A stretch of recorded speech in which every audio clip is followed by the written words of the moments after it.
Hello and welcome to another edition of Insane in the Fembrain. Insane in the... Fembrain. Greetings, one and all.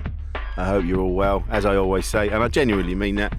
I hope you're doing fine. It's a again funny old time. You know, things are shut down. You know, politicians are going mad. It seems. Old Trumpy. He's I don't know what he's doing. What's he doing? Well, who knows what he's been doing for the last God knows how long. Anyway, we won't get into that. That's up to that. I'm sure that'll all figure itself out. But I hope you're all okay. I hope you're doing well. It's like we say, strange old time. But we're doing this, and this, I have to say, this Insane in the Fembrain and Membrane have really kept me going. I tell you what, talking to you lot and seeing all your lovely messages and your 5-star reviews and things like that have really kept us going. So thank you very much indeed. And I got to say, I kept mentioning, I don't know if you remember last week, or the week before, I kept going, the 1-star review. And Jade had a look. There isn't one. So what the fuck was I going on about? I don't know. Sometimes you know what? Sometimes you get in your own way, don't you? You know, those insecurities, little voices chipping away. You're shit, you are, you're shit. And sometimes they get the better of me. God, I've got to not let that happen. Get more sleep, get more exercise, eat more bananas. Been doing that lately. I love a banana. Have a banana. My guest on Insane in the Fembrain this week is brilliant comedian and podcaster Suzi Ruffell. I first met Suzi years ago. Must have been, it's about 10, maybe more than that now, 10, 12 years ago. I was a resident MC at a gig in Streatham called The Waterfront, I believe. And I remember thinking that's weird because it wasn't near any water. Not that I knew of. Anyway, it was a lovely little gig. And I was there every month, and it's a shame it kind of fell away, but it was a lovely gig, and Suzi used to do the door and help out and stuff, and she was like, I want to get into comedy. I was like, well, go and do it then. And you know what? She did, and now she smashes it, and it's good to see. It's real. I'm so proud of her. That's weird, isn't it? I'm not related to her, but when I see her success, I'm like, oh man, I remember when you were just on the door. You know, and you wanted to get into comedy. Now look at you, you're smashing it, and I'm proud. I'm proud of her. It's like a dad kind of feeling. Like a maternal pride, even though I'm not a dad. Anyway, where I'm going with that, I do not know. But she came on the show, and I've been trying to get her on for ages. It's one of those things. You know, let's do it, and then she did, and she smashed that as well. It was great to have her on. She's such a lovely woman, and again, like all the guests, they're all very open and honest, and they really get into it, and as we did. So I hope you enjoy this one. I'm sure you will. You enjoy all the others. I don't let you down. I bring you nothing but the best. So with that in mind, Suzi Ruffell coming up. A podcast from producer paul.co.uk. Great, it's all good. So, Rich is on the line now. Hello. Hello, mate. You all right? Yeah, I'm fine. How are you? I'm good, thank you. I forgot that you two know each other. Yeah, we worked together briefly when Tom and I were doing voiceovers at Channel 4. Yeah. Very nice. Yeah. Very nice. He's a good lad, old Paul. Well, yeah. Thank you very much. If it wasn't for him, this shit wouldn't go out. Thank you for coming on. You well? You good? Yeah, I'm all good, thanks, mate. All good. Yeah, mate. It was good seeing you last week when we filmed your thing. Yeah, it was really nice. It was really fun. Yeah. My dad. It feels like obvious casting now. I'm like, why hasn't that happened before? Yeah, exactly. I'm more than happy to be your dad. That was good. I enjoyed it. I've never not done anything like that before, so it was really fun. It was, man. Yeah. How are you finding it? Everything that's going on at the minute? It's all a bit fucked. It's all a bit fucked, but I'm kind of all right. I'm sort of trying to stay pretty upbeat. Yeah, that's all you can do. I mean, I'm sure we'll get into that. Yeah, we will. This is it now, by the way. Started. Marvellous. We've started. Okay, brilliant. Yeah. There's no fancy intro. That comes later. We just get into it, mate. Get right into it. I mean, it's weird, isn't it? So we're recording this on the first proper day of lockdown. Yeah. I've done a gym class this morning on Zoom and been for a walk, so I'm trying to keep my mental health in check. Yeah. I think this time, it's almost like the last one, because none of us knew what we were doing, and it kept going on and on and on. We weren't really sure. Yes. I think this time we're all like, right, Okay, I know what happened last time, so this time I'm going to attack it. I know what I need to do. Yes. Yeah, that's sort of how I feel. Yeah, I went up a jean size. I was not happy. That's not cool. I'm too short to be that fat. I got to. Do you know what I mean? It's not happening. So what are you going to do this time? I don't know. Get bigger jeans. I Just can't. cut out the. Just cut out the size. Yeah, I'm already. I mean, I've already been cycling and stuff like that in between times, so I'm getting better. But I think. Do you get your Lycra on? I've got some. Yes, I've got some shorts that have got a padded crutch bit. Padded arse, and because I stupidly tried to ride my bike. I've got this part-time job I'm doing, and I stupidly tried to ride my bike from West Ham to Leon Sea one morning, which is 35 miles. It took me 4 hours. Oh God, that's a lot. Without any bumhole protection. How was your bumhole after that? Oh, mate, it was like I'd been trying to pick things up with it. It wasn't great, mate. It wasn't great. I've got to be honest. So anyone listening, don't do that, all right? Yes. Ease into this shit. You're not going to ride your bike around the world on the first day. Yeah, I mean, I'll back that for you. I saw where you're living, it used to be an old estate, which is now a new estate. Oh, wait a minute. I live in a place that used to be a big factory. Yeah, right. Okay. Nice. Yeah, so it used to be a factory and then it was made into sort of apartments. Yeah, right. For want of a better word. Yeah. So we did that help to buy thing. Nice. To get on the property ladder. There you go. So we're in a new build. But it's nice. I like it. I live in a very sort of leafy area of southeast London. Yeah, which is nice, isn't it? Especially with this, if you're locked in, it's nice to have a bit of a nice view, isn't it? It's really good. And I live near loads of parks, which is brilliant. Lovely. I didn't really realise, you sort of, as you get older, you sort of start going, oh yeah, I want like loads of wide open space and I want to be around that and that'd be really good for me and that'd be great. And then like during lockdown, you're like, oh fucking hell, yeah, it is really useful to be near all of this wide open space. This is really great. Yeah. So me in the past was right. Yeah, absolutely. Well done past you. Brilliant. Yeah, I was really chuffed with her actually. Good on her. Where we live in Leon Sea, it's that because it's right on the water's edge, so you've got the Thames. That's to look very at, nice. and it's just as it goes out to sea, so we're very lucky, very lucky. Yeah, that keeps your brain together. It certainly does, because I've been staying with Paul Sweeney as Jade and I are working some things out, and there's no view. I'm not laughing at the idea of you and Jade working things out. What I'm laughing at is the fact that I love how open you are about that. You're like, yeah, we're going to talk about it, and then Jade on social media being like, babe, people think we're going to break up. She said, you're like.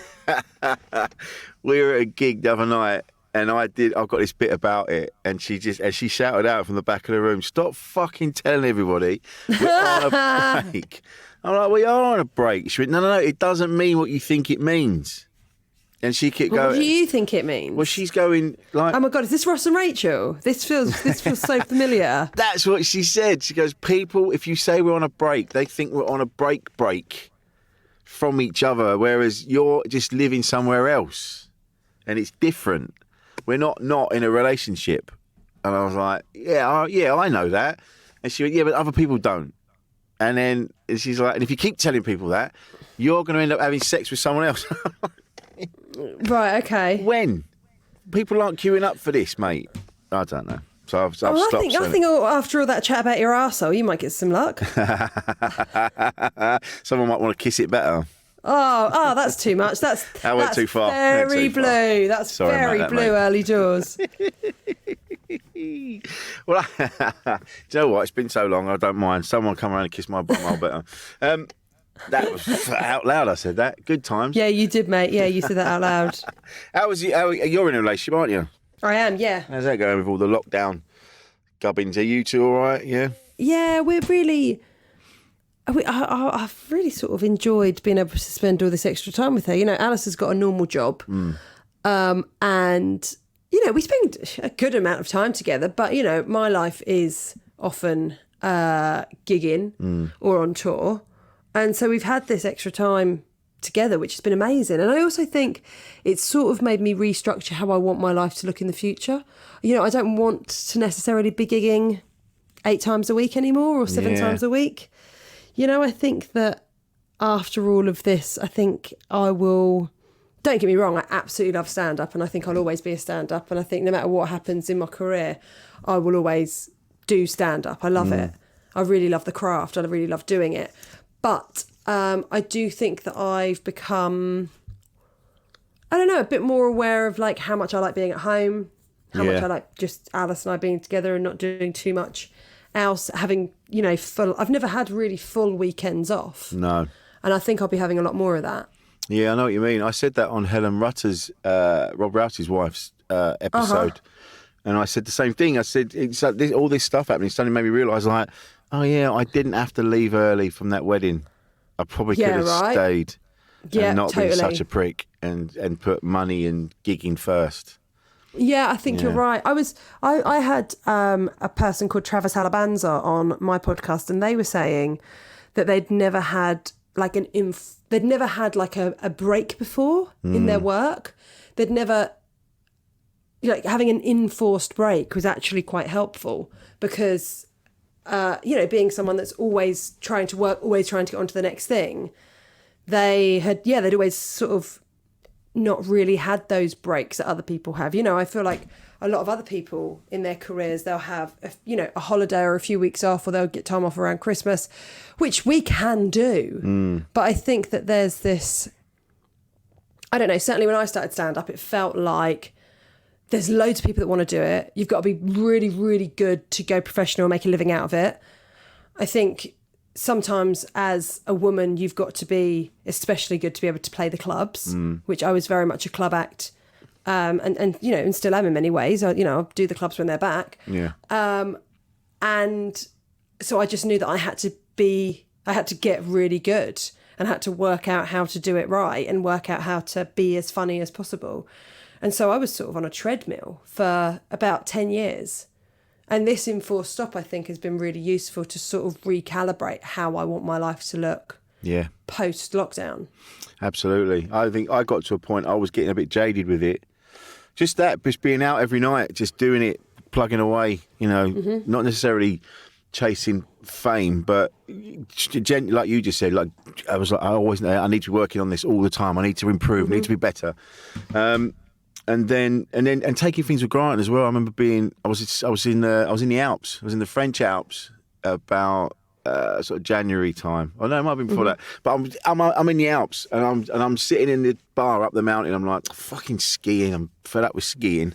And I'm like, I keep hurting myself. I'm cold. I'm like, I've got to lug this fucking equipment around.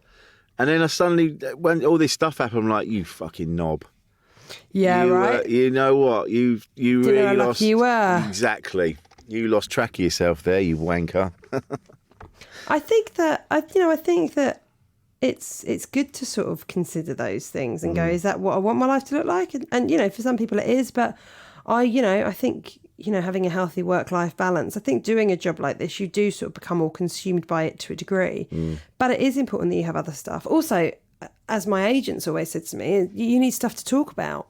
True, absolutely. If all you're doing is gigging, you're going to have nothing to talk about. Absolutely, I see that all the time. And Doug Stanhope, I've mentioned this before, but he says your best stories are when you go out. You go to a bar and you're talking to whoever.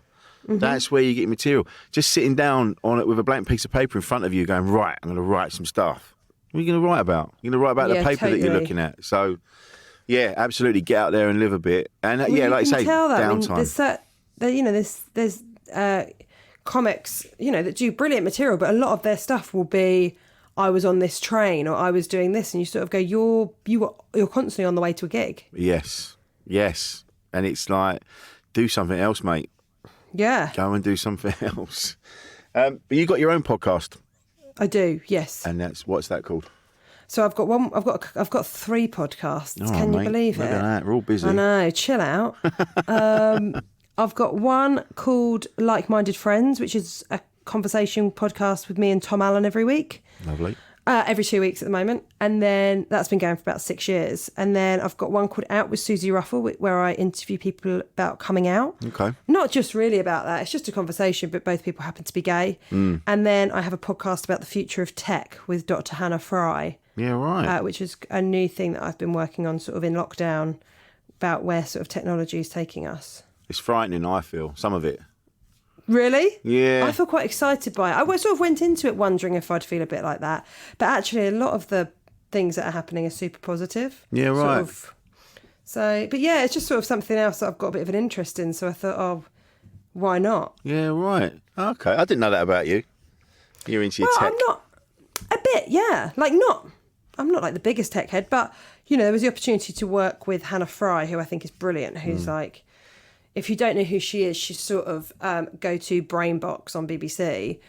So she's on a range of things, but, she's done like Have I Got News For You a bunch of times, and she's a doctor of maths, and sort of she did a TV show about what would happen to the UK in a pandemic about 2 years ago. Yeah, right. Which oh, yeah. Yeah, so she's sort of... and they sort of having a conversation going, well, this might happen in our lifetimes, and then boom, it happened a couple of years later. So... It was the opportunity to work with her as well, which was really cool. Yeah, very cool. So I do a couple of different things. I like the medium of podcasting. And, I mean, recently it's been something that we can actually do. Yes, absolutely. I mean, if it wasn't for this, I'd have been fucked. Well, I think that if it wasn't for mine too, I felt such a sense of... purpose, getting something done, doing the research on people that were coming on the show, or doing the research about the tech, learning stuff about people, having conversations with different people. I felt it made my days sort of feel quite exciting again. Yeah, exactly. I actually enjoy finding out about the people that are coming on. Even though I know you, I don't know you. And so looking into stuff, I'm like, oh, I didn't. Yeah, okay, that's interesting. Do you know what I mean? It's been quite the education. What do you know? How much do you know? Bloody hell! Not just about you, but everybody. It's that. Yeah, I'm glad that I did this. I love doing this. Yeah, it's great. Yeah, it's really. Also, I love listening to podcasts. I'm quite a podcasty person. I've always got a couple on the go.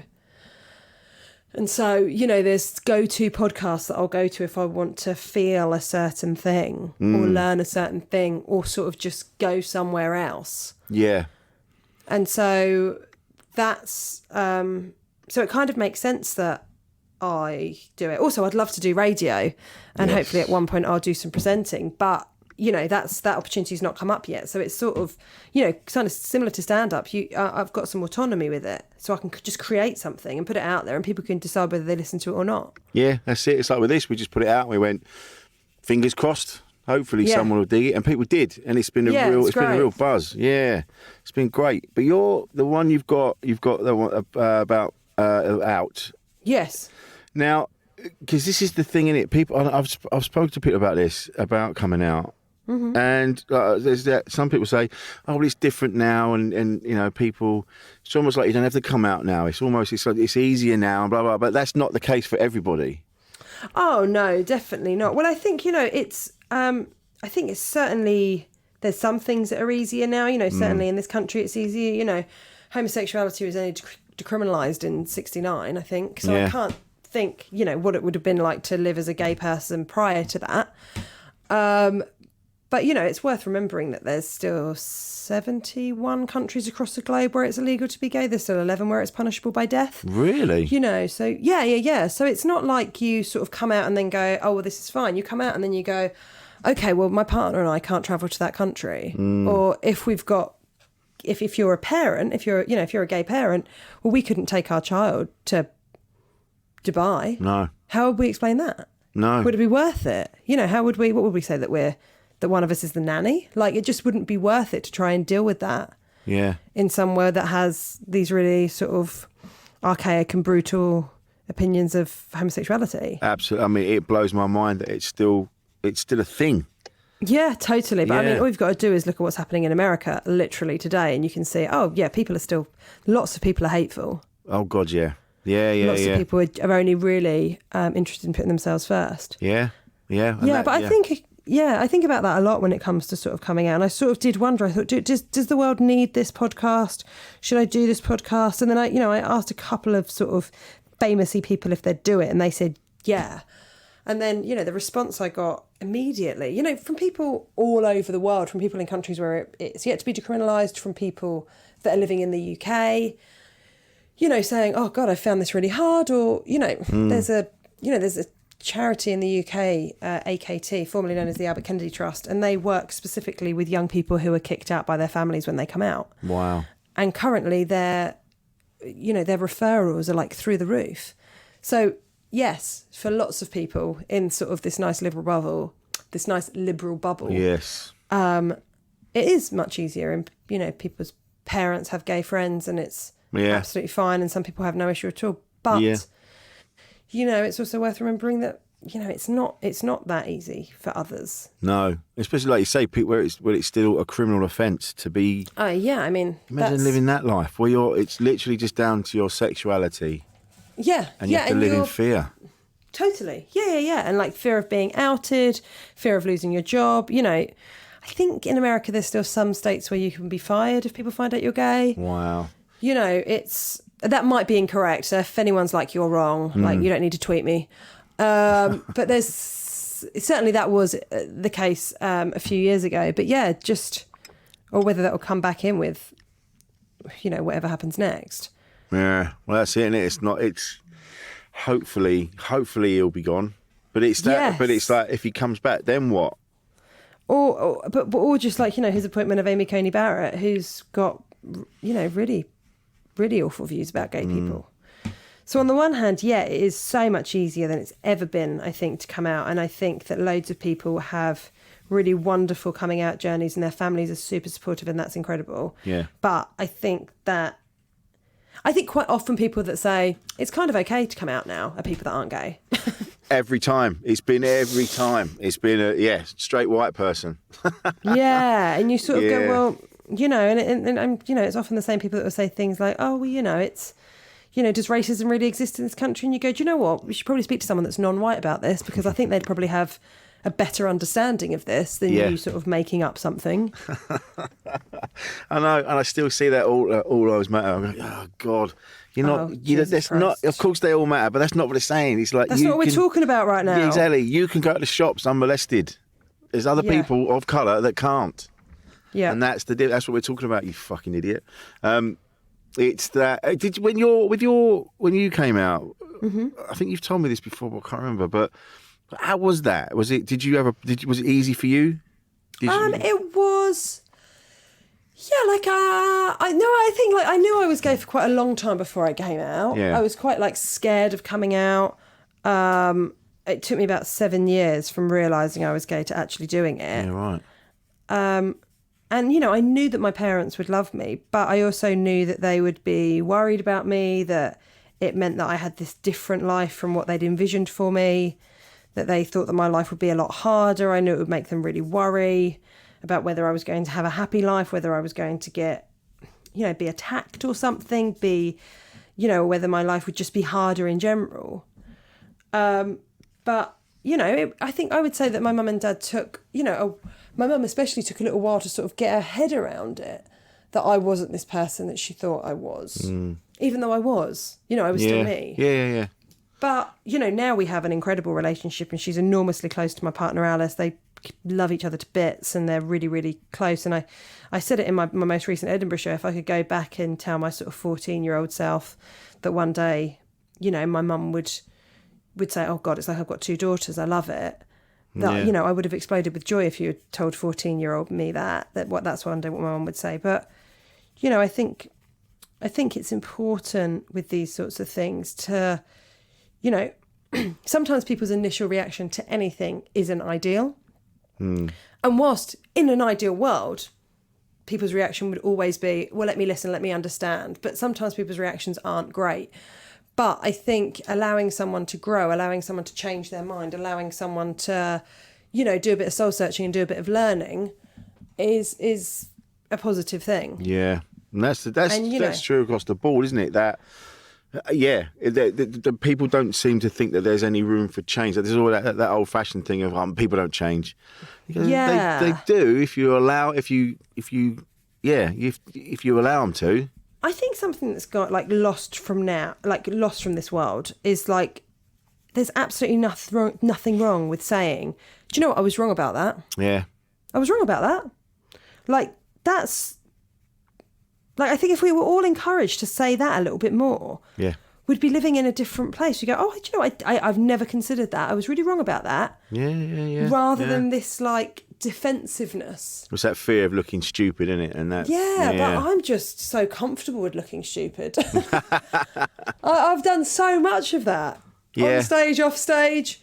You know, I think it's okay to look stupid. I think there's nothing, there's nothing wrong with learning something as an adult and going, oh, I wish I'd learnt this when I was 15, but I just didn't. So I'm learning it now. It's better than never learning it. Absolutely. That's true. It's like I've said this before. Me admitting that I was a bit of a dickhead in the past was so liberating. Yeah, totally, right? I'm going, oh God, do you know what? My behaviour back then was fucking shit. Yeah. But I've learned that it was shit, and I don't want to be that person anymore. So yeah, totally. Yeah, and it's yeah, and that's positive. It is, like no one could listen to that and go, "What a prick," or if they did, you'll be like, "Well, I don't want to hang out with you." No. No one. So you don't want to hang out with someone that's like, been like, "Oh, I've done all my growing." You're like, well, you need to get back in the oven, mate. you ain't. If you think you are, you ain't. Yeah, you're not done yet, mate. Yeah, give yourself another half an hour, and we'll have a look then. So when you were, like you said, you were the age you were when you started to realise you were gay. How did you feel? Were you worried? Oh, I felt an enormous sense of shame. Right. An enormous sense of shame, self-loathing, a sort of disgust in myself that I felt like that. Quite sort of strong emotions for a young person to deal with, I now realise. And I think that's sort of why I made the podcast, because, I was in a loving home where I was very supported and I had lots and lots of love. I can't help but think what it would be like for people that didn't have all those things that I had. So, I really didn't want to be me, I guess is the easiest way to describe it. I really didn't want to be me. I would have taken anyone else. If they had said to me, like, you can take a pill and you'll sort of wake up normal, even though I don't think that's the word. That's obviously not the word that I would use now. But as a teenager, that's the word that I would have used. I would have done it in a heartbeat. Yeah. But, it's who I am. And I tried to run away from it for a fair amount of time, but I couldn't. I couldn't run away from, the person that I am. I couldn't run away from being me. And so I realised probably when I was about 14, but it took me until I was about 21 to actually deal with those feelings. Yeah. And go, oh God, I'm going to have to deal with this. Otherwise, I think I might be sad forever. I know people that have had horror stories about coming out. Mm-hmm. They've had, they didn't know how to, and then they did, and then they were just ostracised and forced out by the family. And it's terrible. I find it, like we've seen it, I'll never understand, because I never had to come out as straight. I never had to come out.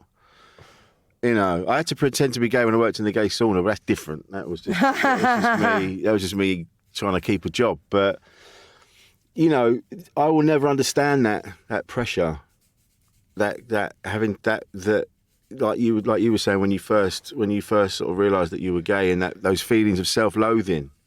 Yeah, well, I think I'm hoping that there'll be a lot less of that. I've got a cousin who's gay, who's a bit younger than me, and he sort of came out when he was at school, and massively doesn't give a shit. Like got really badly picked on at school, and I said to him, like, does that upset you? And he was like, no, because I know that like one day I'll be a fashion designer and they'll have some sad little life. And like I think that's amazing that a 15-year-old that's getting the piss ripped out of him constantly can be that strong. But and I think that with the I don't love social media, to be honest. No. I do it because it's part of the job for me, really. I think if I wasn't doing a job like this, I don't think I'd be on it at all. But I think one of the positive things about social media and about YouTube is that, you know, people can connect with people that are like them. Yes. Or you can look up to people that are like you and feel like you've got some common ground with someone.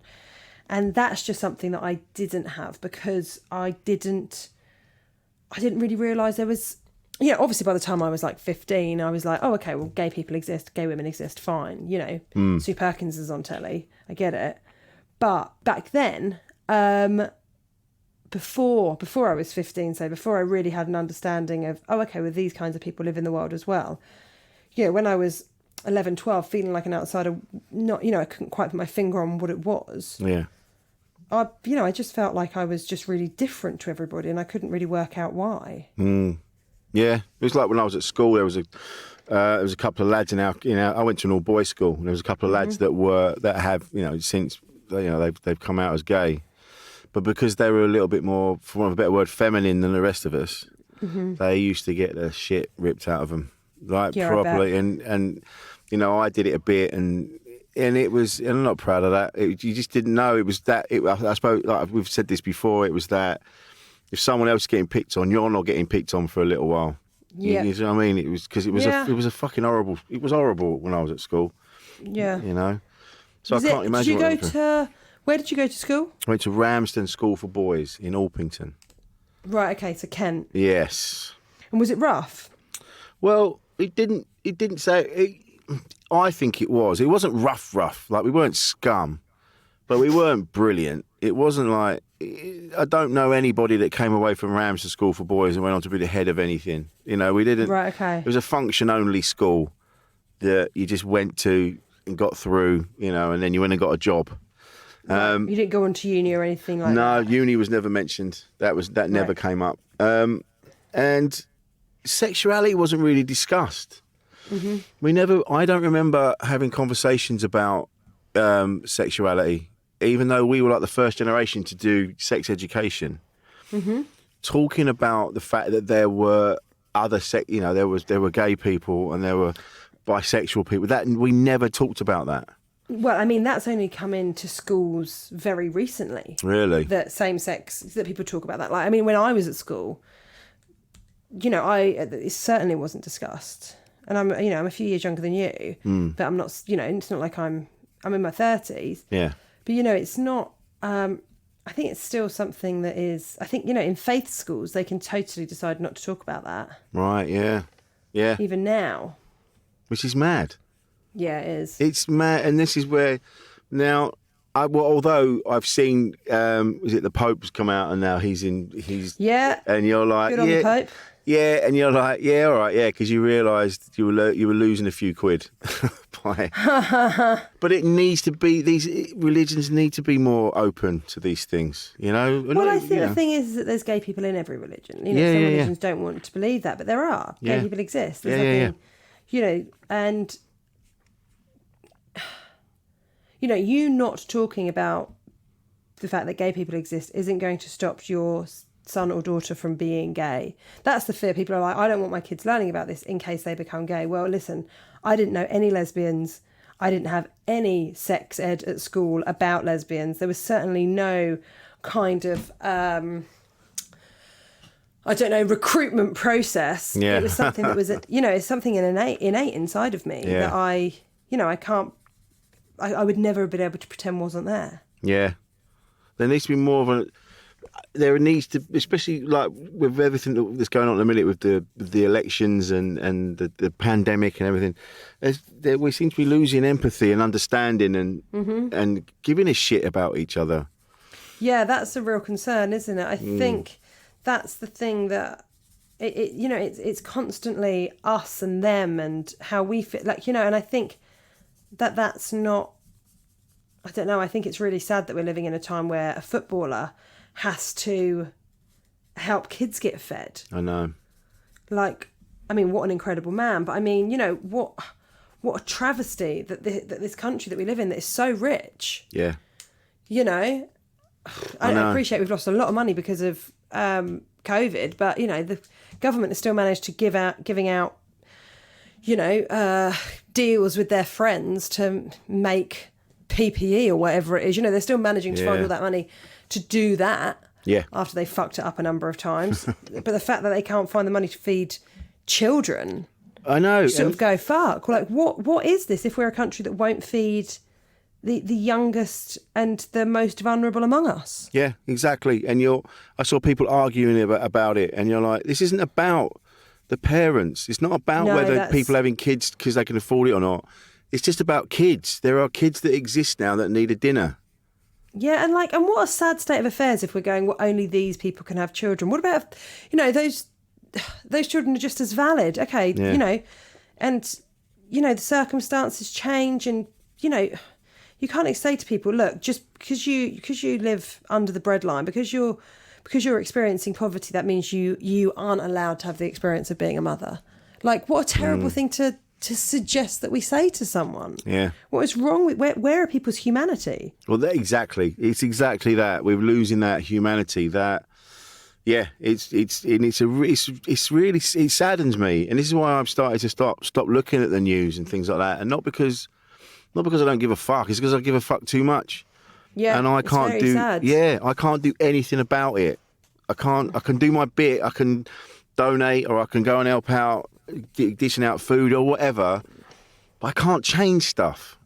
Yeah. And I really, but I think, but don't you think that change happens from those small grassroots things? Yes, I do. I think that's been said before, where if you take care of what's around you, and then that will spread out, and then other people will take care of the stuff around them, and those little circles connect. That's the thing. I think that, I do a little bit of stuff around my local community, and it, part of it is because I want to help people, but it makes me feel better that I feel like I'm doing something, which I don't know if that's a terrible thing to say because it makes it sound like I'm doing something in a selfish way, but it makes me feel less shit when I go to bed. It's like doing this podcast. I like hearing from people that have listened to an episode and gone, I really needed that, and that's why and that's why I do this. I want to help. I want to do something. Yeah, totally. Yeah, and I imagine that's the same with you with your podcasts. 100%. Yeah, 100%. And that's what we do. Like you say, you've hit the nail on the head. Is that this is how we do our bit. Yep. Yeah, and I think that's the thing. I think reaching out and reminding people that we are, that that we should unite together, that we should, forget political leanings, forget, about where you went to school or who you are or who your parents are, and just go, do you know what? We're all on the planet at the same time. We're all experiencing this thing. Who cares about where you come from or who you pray to or what you look like? We're all human beings. Let's look out for one another. Absolutely. That's the thing. Being lucky enough to have travelled around the world because of comedy, and you get to go to different places. But when you look, fundamentally, everyone's the same. Everyone's pretty much the same. Different language, different culture, but it's all the fundamentals are the same. Yeah, and that blows my mind. And you go, yeah, there is. We do have more in common than you realise. Yeah, there doesn't need to be such division, and even more so now with the world being the way it is. We should be coming together. There shouldn't be families flinging themselves across the channel to try and get to a better life. Yeah, to get to safety. Yeah, and yet here we are. Or to find hope, yeah. It's really... I'm always stunned by people's reaction to, people going to get a better life somewhere else, which is something that people, ancestors have done for generations and generations, and it's basically how America came to be. Yeah, exactly. Going somewhere else for a better life, for a new life, for a promise of something better, of a promise of something more exciting. And then, all of a sudden people have such trouble believing that exists. Yeah, because this has happened forever. This has happened for a millennium. Yeah, and because the press, they turn them into villains, don't they? They're coming over here and they're going to take your job. And you go, they are not. Look at them. They are crossing. They are crossing dangerous waters to get here. They're not crossing dangerous waters to come and nick your job in McDonald's, mate. No. They want to get... And I mean, and the thing is as well, is that they're, it's massive corporations that aren't paying tax. Yeah. It's massive corporations that are, having, that are destroying the NHS by not paying their taxes or, fears of the NHS being sold off, it's not the fact that people that mother tongue is different to mine or yours, are using the same NHS service as us. I remember talking about this on stage once because it annoyed me so, because someone in my dad's pub, that my dad doesn't own a pub, but the pub that my dad drinks in was sort of like, trouble is you go to the NHS and like, that's what's wrong with it because so many people come over here and they use our health service for free. Yeah. And I did some research into it and I was, because I wanted to talk about this on stage. I think it's a really, I don't know, I think it's something that certainly needs to be addressed. And as someone who is, from a working class background, I kind of see myself as middle class now. I'm not sure if I can still be. I don't know if you're born into a working class heritage. My mum and dad have done all right now. I'm doing all right now. Am I still working class? I don't know. But I think a lot of those opinions are held by people that I grew up alongside or that my mum and dad know or who might drink in the same pubs in Portsmouth as my families or might, share stupid stuff on Facebook. Yeah. And I wanted to talk about this and I did some research into it and I was like, oh, yeah, more people work in the NHS that are from overseas than are treated by the NHS. Yeah, right.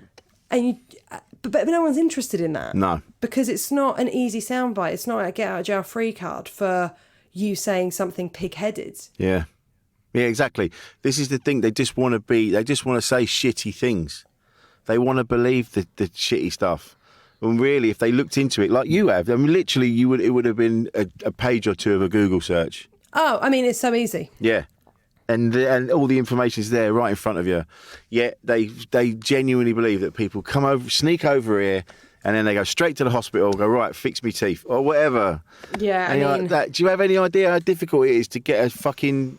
get in there anyway? Or like, get in a council flat. Yeah. That would always be the thing. When I was a kid, people would say like, oh, it's really easy for immigrants to get council flats. And you go, no, it's fucking not. Not at all. Not at it's all. It's easy for anyone to get a council flat. It should be easier for everyone. Yeah. What do you think about that? Yeah, I think immigrants should have council flats. What if someone's just got it? Yeah, let's help them out until they're on their feet. Fuck yeah. Yeah, absolutely. Why can't we help people? Why do you think they're taking something away from you? But that's the thing. I think that's the thing, and it's sort of similar when we talk about sort of gay rights, and certainly when it came to stuff like gay marriage, is that people feel like that equality is somehow taking something from them. Yes. When it's not. But I think that if you've been used to a life of extreme privilege, then, it might feel a bit different. But that's for the better. Yeah. That's a good thing. Absolutely. Get uncomfortable. Yeah. Get uncomfortable. Look at the privilege you've had. That's the thing that I sort of really, that I've really been doing, not just in lockdown, and it's not just since the murder of George Floyd, but certainly since the Black Lives Matters movement started.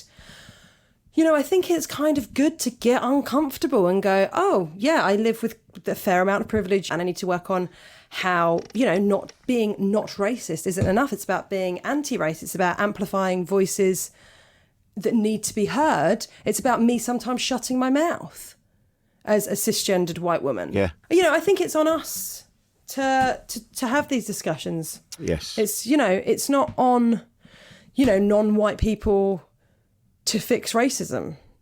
Yeah, it's our problem. Absolutely, it's our problem. And you do have to, until it gets flagged up, like you said, you don't realise.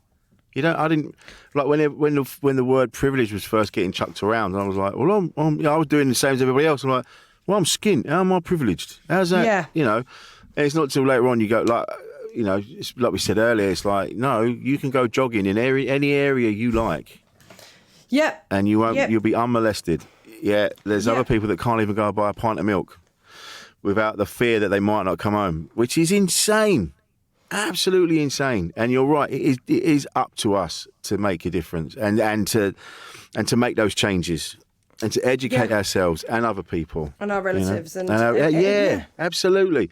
The amount of conversations I've had, heated conversations, again, with the All Lives Matter knobheads. you know? Yeah. And it's like, you're not listening. You're not fucking listening because you're a racist asshole. Yeah. And that I genuinely did get to a point where I was like, oh, racism, it's not like it used to be. It seems to have died off a bit. But yeah. But I think, I'm very aware that we're two white people talking about racism and we don't, neither of us have a lived experience of it. But, I think it's about things being more insidious than calling someone a name. It's about things being,